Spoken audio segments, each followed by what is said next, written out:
I have been documenting my heart journey process since I was diagnosed in 2024, and I have never compiled all of it together, just have random sporadic videos. So I have been on a heart journey for a very long time now, and I have to go return this current heart monitor that I have on, and it prompted me to make this video. Keepsake for me, and also hopefully a video that can help other people.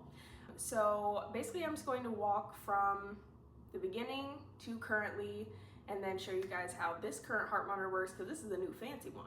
So let's get into it.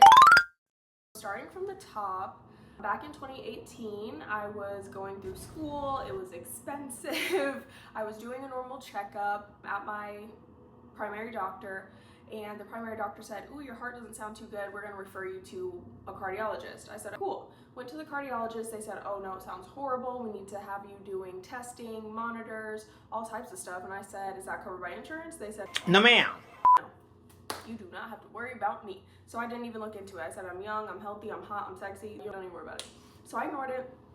2022 comes, I'm in a whole different state with a whole different set of doctors. Same thing happened. Primary sent me to the cardiologist. Cardiologist said, "We need to do those tests." I said, "Does it still cost money? Is it still not covered by insurance?" They said, "No, you don't have to worry about me." And that is a whole topic about the healthcare system in the USA. But that's not what we're talking about right now. So then 2024 comes around, another different state, another different set of doctors, and they said the same thing. Send you to the cardiologist. Cardiologist did several tests. They did the test where they put the dye up in your veins to see if there's clotting. They did the echocardiogram. They did a stress test on me, and then just several EKGs, of course, and they put a heart monitor on me, and then they referred me to a heart failure specialist. I said, "Heart failure?" They said, "Have you been rushed to the hospital? Have you been sent to the ER? Has your heart failed on you?" I was like, "No, I'm literally 25. No, at the time, I'm literally 24. Old ass geriatric patients in there, respectfully, of course. And then there's just me coming in with my flick back and my Stanley cup, like, "Hi." And I feel like they're all in there looking at me like, "Oh my gosh, is she in here to like get her grandma?" I'm the patient.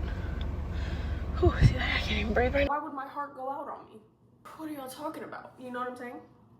And so then they said, "Well, it's not looking good at all." They said, "Your heart is performing at 25% when it needs to be at 60. "Oh, that's not." They said, "We're gonna put you in a life vest." I said, "A life vest? What is that?" So what the life vest is basically an external defibrillator. So instead of an internal defibrillator like a pacemaker, it's one that you can wear externally, take on and off type beat. So that's exactly what I did. I can't remember the exact duration of time that they put me in it, but it was quite a while because they were so afraid that my heart was going to just shit out on me, just stop. I'm 24. And mind you, it was nice weather, it was warm out, I'm trying to go outside and have fun. Life vest. Sales rep come out and show me how to use it all, which I have a video of. She walks me through how to charge it, how to put it on, how the patches need to go on, when to take it on and off, all of the good stuff. And then my mom was standing there. She was shocked. I'm scared. And the sales rep was just like, "All right, call me if you need me." She was so fun. I love her. But it was a real crazy moment, because what do you mean I have to be on a defibrillator? I'm just a young teenage 24-year-old. Anyhow, so I have the defibrillator for a while. I say, "Hey, this isn't covered by insurance, is it? Take it back." Ooh, take it back. My heart's not gonna stop. If it was going to stop, it would have. And if it does, well, then that's my time.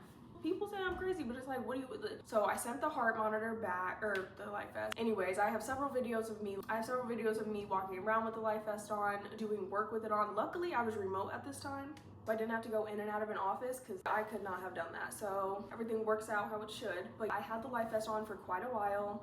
I took it, I ended up sending it back. They ended up sending me another heart monitor. That was one where you just put the patch on. I had a much simpler heart monitor, nothing too fancy. I had to keep that on. It could get wet, but you needed to take it off if you're swimming or whatever it was. And I had that for a long time. Then come the end of 2024, they said, "We're gonna have to give you surgery."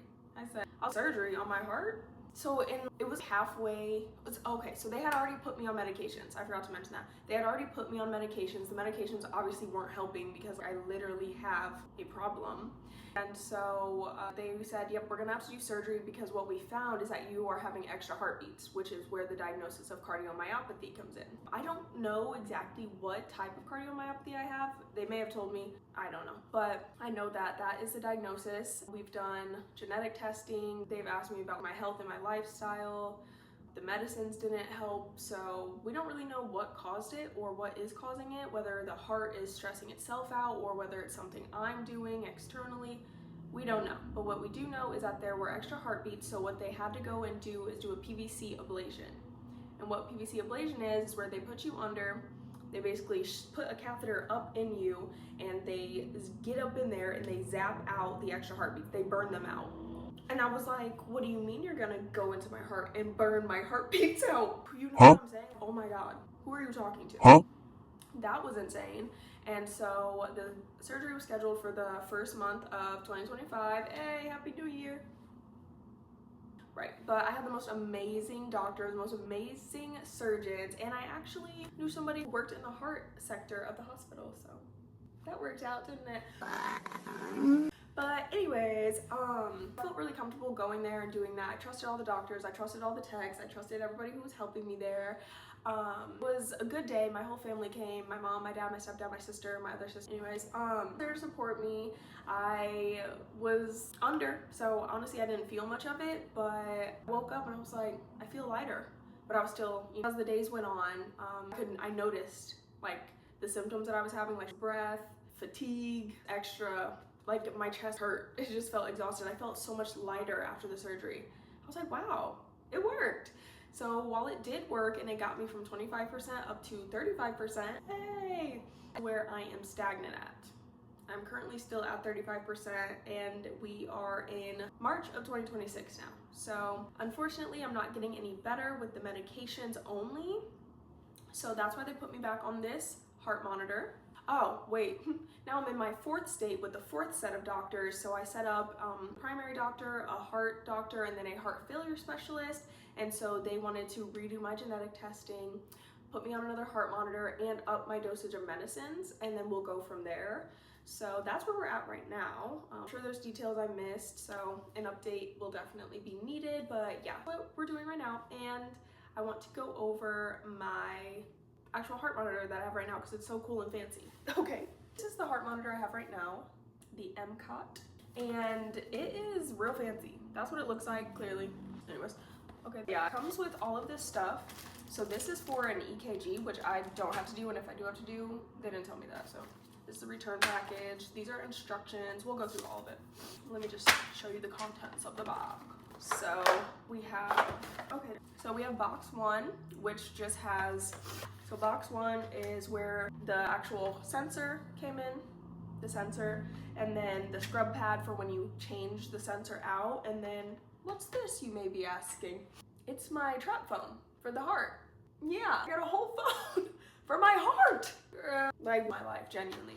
Yeah, this is what the trap phone looks like. This is what the heart monitor phone looks like. So it went in there. And yeah, it has my name on it.